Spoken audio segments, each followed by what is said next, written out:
Ou bah Gouga. Donne-moi la main que je te parle. Et quand tu dis embrasser la mariée,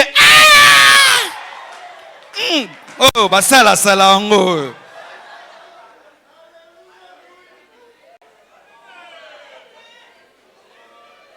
C'est drôle, des mariés, jeunes mariés.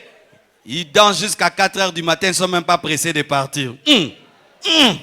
Vous là, vous êtes tout fait. Les gens qui n'ont rien fait, ils sont toujours pressés. Beau libérer. Mais binoti 4 heures, les gens vont partir. Peut-être que la tobina.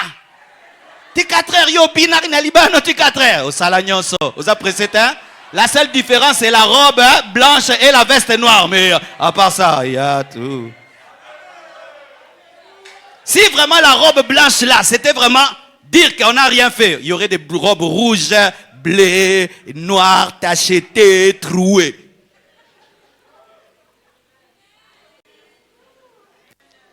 Frère, le travail permet de se sanctifier. Quand tu as un travail, tu as un salaire fixe, tu peux dire, je vais faire des fiançailles d'1 année et j'épouse en ce temps-ci. Tu sais, je peux me discipliner pendant 1 année et puis je pourrai. Mais quand tu te fiançais sans rien, sans rien, un jour, Zamba repesa. Zamba repesa Abraham après 25 ans. C'est comme ça, là, nous sommes comme Isaac. Et après 25 ans. C'est pourquoi, chère sœur, tu dois être très intelligente. Hein? L'homme peut se marier à 50 ans, ça fait rien. Mais toi, plus l'âge avance, il faut aussi avoir des enfants. Hein? Les temps. Alors un tel garçon te dit, frère, Yara, les temps, frère. Les temps. Moi, on a commencé, j'avais 25 ans. Maintenant, j'ai 30 ans, mon frère. Alors, les temps. Il y a quelqu'un qui est prêt de m'épouser. Hein? Je t'aime beaucoup, mais les temps. Laisse-les pleurer. Il va sécher les larmes. Il se mariera. Ne suis pas ses pleurs. Le temps.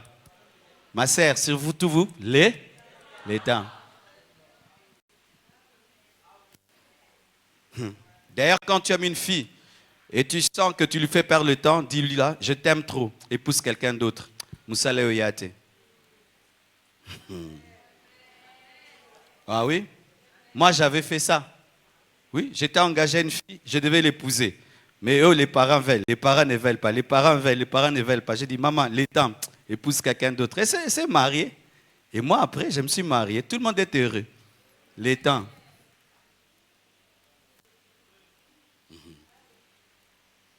Et écoutez maintenant, les enfants. Les enfants doivent obéir en toutes choses à leurs parents pour la longévité. Enfants, obéissez en toutes choses à vos parents, car c'est est agréable dans le Seigneur. Comment traites-tu tes parents? Moi, je n'ai pas grandi à Kinshasa. Je suis né à Kabare, au Kivu. Puis je suis allé à Butembo, et puis à Goma, Bukavu, et puis je suis venu à Kinshasa. Et là-bas, mes frères, les gens respectent les parents. Quand je suis arrivé à Kinshasa, j'avais un choc quand je voyais comment les Kinois parlaient à leurs parents et répondaient à leurs parents. J'étais estomaqué, stupéfait, abasourdi. Papa yo! J'ai dit, tu as parlé à qui? Si papa t'es, tu parles à ton père? Yo! Longwela kuna. Tu parles à qui? À ton père. Longwela kuna. Tika makelele. À ton père. Je te dis, sans sorcellerie, tu ne vivras pas longtemps. Comment traitez-vous vos parents? Comment traites-tu cette femme qui t'a porté dans le ventre pendant 9 mois et qui pouvait t'avorter, mais qui t'a porté et aujourd'hui tu es une grande femme? Comment vous traitez vos parents? Comment tu traites cet homme qui t'a fait étudier? Aujourd'hui tu es devenu un grand homme, tu parles un bon français et tu as un diplôme et ça te permet de lui manquer du respect en français, le français qu'il a payé. Qu'est-ce que tu fais pour tes parents? Aujourd'hui, tu manges. Est-ce que ta maman mange? Aujourd'hui, tu roules en voiture. Est-ce que tes parents roulent en voiture? Aujourd'hui, tu vis dans une belle maison. Est-ce que tes parents habitent une belle maison? Des questions que souvent nous ne nous posons pas pendant que tu es dans ta maison en train de t'amuser avec ta femme et tes enfants. Est-ce que tes parents mangent? Est-ce que tes parents ont même une télévision? Des enfants qui deviennent riches, qui ne font rien pour leurs parents. Rien pour leurs parents. Tu n'as jamais même acheté une télévision à tes parents. Même pas des chaises, même pas une voiture, mais tu as des voitures, tu as des maisons, tu as même des télévisions dans la cuisine et dans la chambre, et tes parents n'ont même pas une seule télévision. Tu es un maudit. Tu jettes la nourriture, mais tes parents n'ont pas quoi manger. Et ce que vous ne savez pas, c'est que nos parents africains sont tellement timides et honteux qu'ils peuvent souffrir, mais ils ne te partagent pas. Honorer, ce n'est pas seulement dire papa, c'est prendre soin.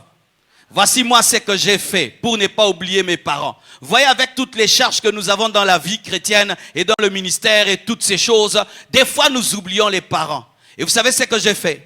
De la même manière, nous n'oublions jamais de payer l'eau, de payer l'électricité, de payer le loyer, parce que c'est budgétisé. J'ai décidé de budgétiser mes parents. Chaque fin du mois, je dois, qu'ils me demandent ou pas. Parce que eux ne m'ont pas nourri parce que je demandais. Et ils ne m'ont pas envoyé à l'école parce que j'ai demandé. Mais toi, pour aider tes parents,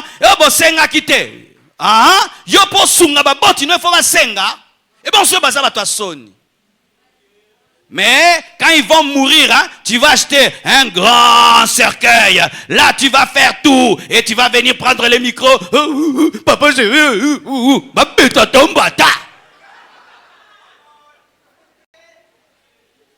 donne-moi l'amen.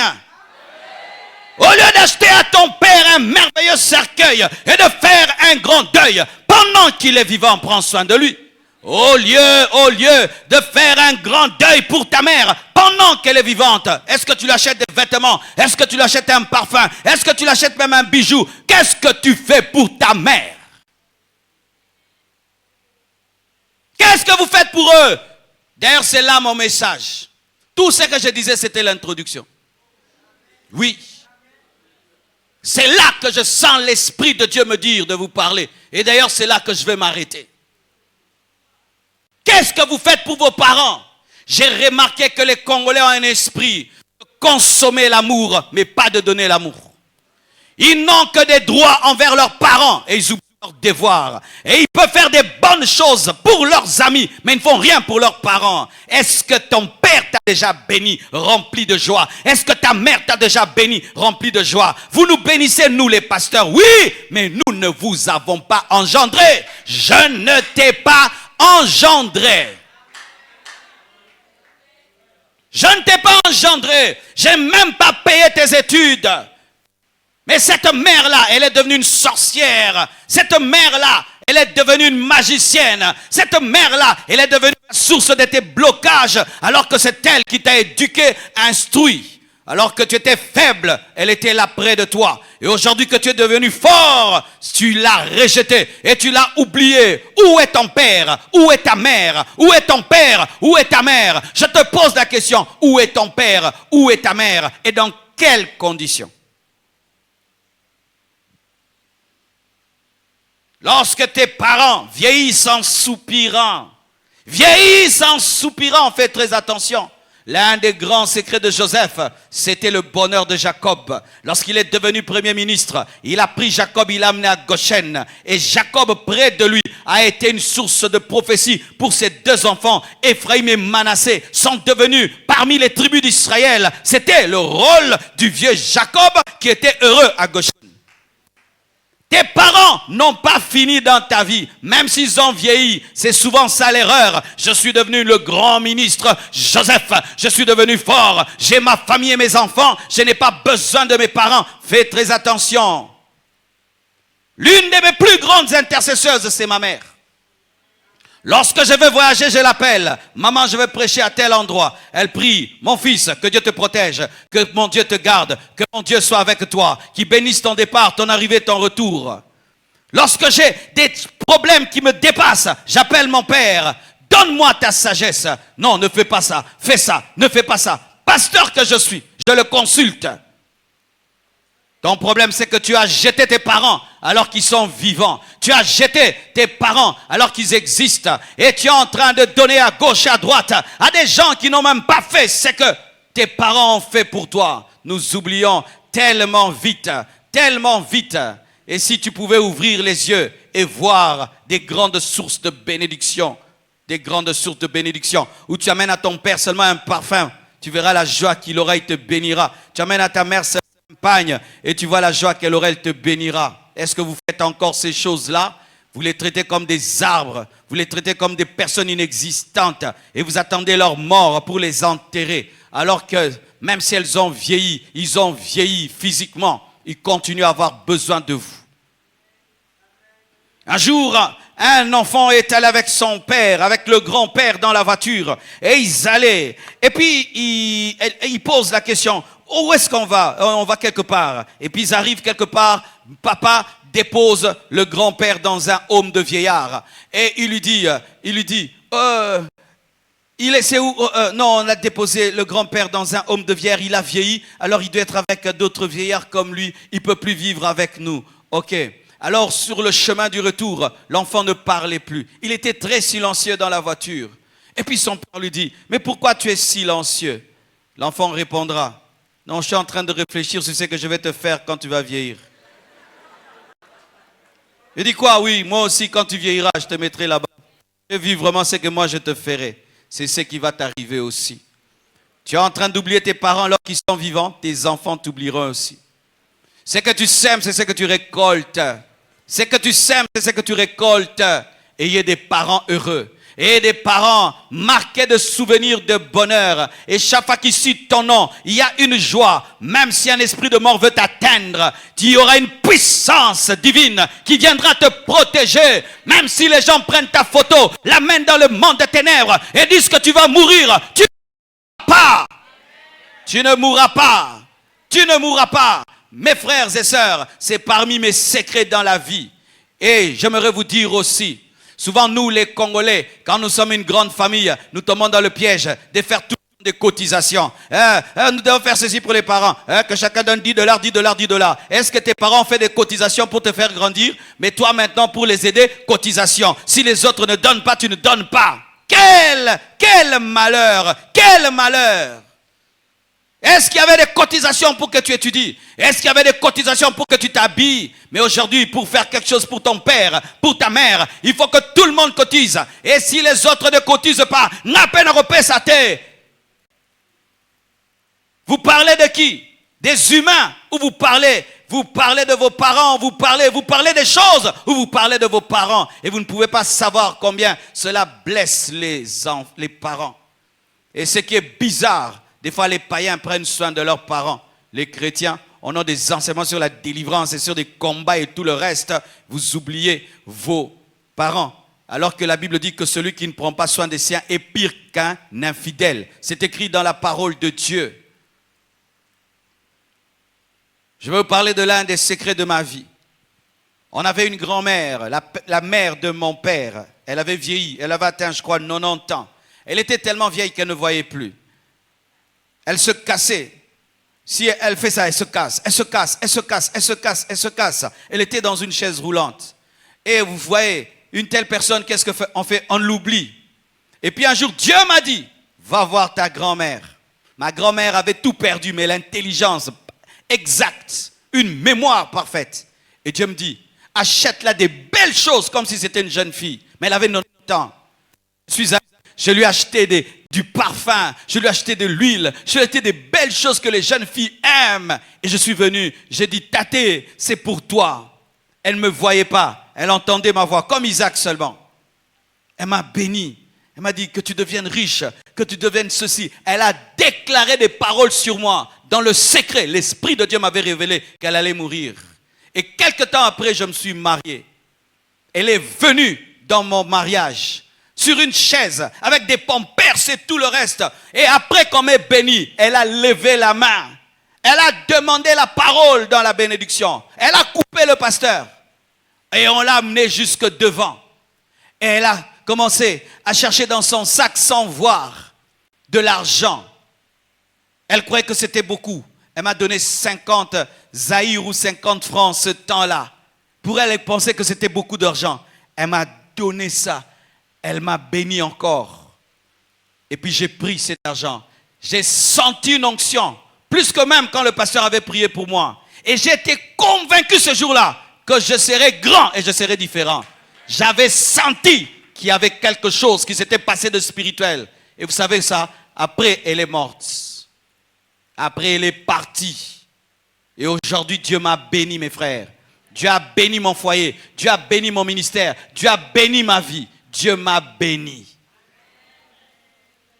N'attendez pas à avoir beaucoup pour faire du bien à vos parents.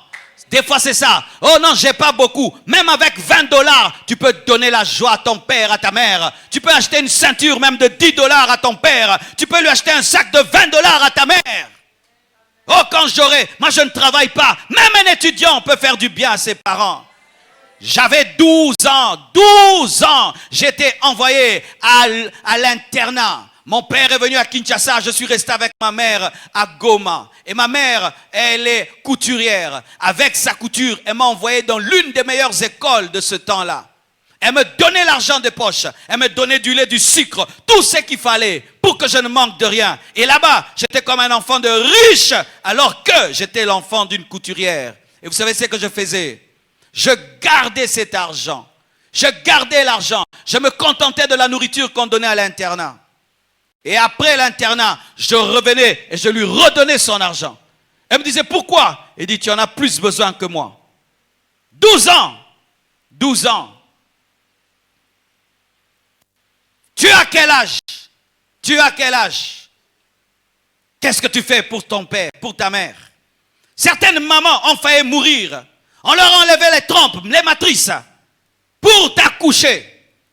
Certains même ont attrapé des grossesses alors qu'elle n'était pas mariée. Et on lui a dit, enlève cette grossesse pour étudier, pour voyager. Elle a accepté de te porter. Et toute sa vie a été détruite parce qu'elle a refusé de t'avorter. Et comment vous remerciez de tels parents? Comment vous leur dites merci à de tels parents? Une femme qu'on a coupé 2 fois le ventre, elle a perdu sa beauté. D'autres même sont entrés dans le coma après avoir accouché. Mais maintenant c'est quoi? Maman yo, tout le temps tes amis, ta femme, tes enfants, ton mari, ta femme, tes enfants, et tes parents. Et j'aimerais dire ceci aussi aux femmes. Ma sœur, lorsque tu entres dans la vie d'un homme, tu ne dois pas le faire oublier ses parents. Lorsque tu entres dans la vie d'une femme, tu ne dois pas la faire oublier ses parents. Encore des erreurs que nous commettons. Tu entres dans la vie d'un homme, tu veux maintenant qu'il oublie sa maman. Si elle ne m'avait pas accouché, j'allais t'épouser.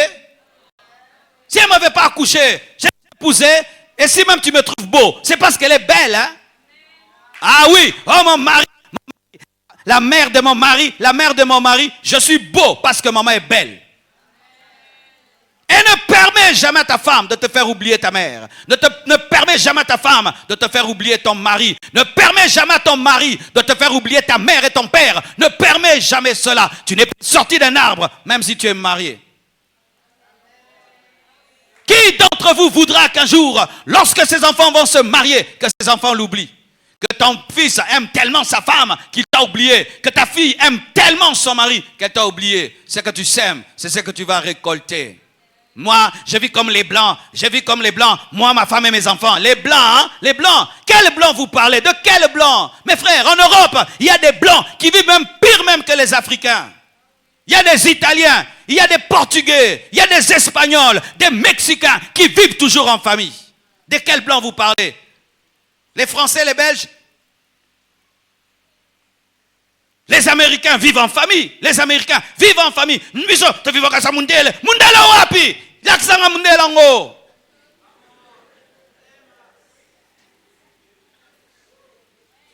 Alléluia. Mes frères et sœurs, je vous ai parlé de tout mon cœur.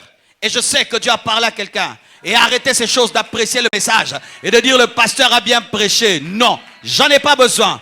Quand tu vas sortir de ce... Voici ce que tu dois faire. Aujourd'hui ou demain matin, fais quelque chose pour tes parents. Et tu vas voir ce qui va t'arriver avant la fin de l'année. Je te dis, tu vas voir ce qui va t'arriver avant la fin de l'année. J'avais trois voitures. Et un jour, je suis en train de sortir d'une fête. Pendant que je sors de la fête, je dis au revoir à mes parents. L'Esprit de Dieu me dit, rentre ici. Et tes parents vont rentrer comment? Et je rentre. Papa, tu vas rentrer comment? Ils me disent, ils vont rentrer. Et Dieu m'a dit, tu vois, tu as trois voitures. Tes parents n'ont pas de voiture. Tu vas prendre ta plus belle voiture, tu vas leur donner. Et puis Dieu me dit, papa, je te donne ma Mercedes. Et quand je lui ai dit ça, j'ai vu des larmes couler. Et puis je suis parti. Après ça, mes frères, je suis allé à Brazzaville. J'ai oublié de faire ce que j'avais promis. Pendant que j'étais dans les vacances avec ma femme, l'Esprit de Dieu me dit, tu avais promis une Mercedes à ton père et tu ne l'as pas fait. Maintenant, tu appelles Kinshasa et tu dis à ton frère de prendre cette Mercedes et d'aller la donner. Je l'appelle et puis il lui envoie la voiture. Mon père m'a béni. Quand je rentre à Kinshasa, mes deux voitures-là étaient en très mauvais état. Ça ressemblait vraiment à des taxis. Mais je devais recevoir une délégation d'hommes de Dieu qui venaient de Brazzaville. Et je n'avais pas de belle voiture. Je vais voir une femme, je dis prête-moi ta Jeep. Elle avait une nouvelle Jeep Prado, dernier modèle. Elle me prête la Jeep. Pendant une semaine, quand j'ai fini le travail, je l'appelle, je dis merci, prends ta Jeep. Elle me dit non, garde-la. Garde-la. Je l'ai toujours aujourd'hui. Et c'est vrai qu'elle est abîmée, vieillie, mais elle tient toujours la route. Mes frères et sœurs, il y a des choses que tu demandes qui sont seulement dans que Dieu te bénisse de papa, que Dieu te bénisse de maman, que Dieu te bénisse. Tu peux donner des chaises à tes parents et puis tu achètes un immeuble. Je sais ce que je dis parce que je ne peux pas dire ma vie ici. Je ne peux pas dire, il y a toujours des gens qui nous cherchent des problèmes. Même dans les témoignages. Mais je vous dis mes frères, le Seigneur m'a béni par la bénédiction de papa et par la bénédiction de maman. Que Dieu vous bénisse et vous comble de ses grâces. Tu vas te tenir debout et tu vas faire cette prière avec moi. Seigneur Jésus-Christ, aujourd'hui, je prends la décision d'honorer mon père et d'honorer ma mère. Aujourd'hui, je prends la décision de me souvenir d'eux quand je mange, quand je roule, quand je m'habille, quand je me parfume, quand je téléphone, de me souvenir d'eux. Pardonne-moi d'avoir oublié mon père, d'avoir oublié ma mère. Pardonne-moi. Au nom de Jésus-Christ.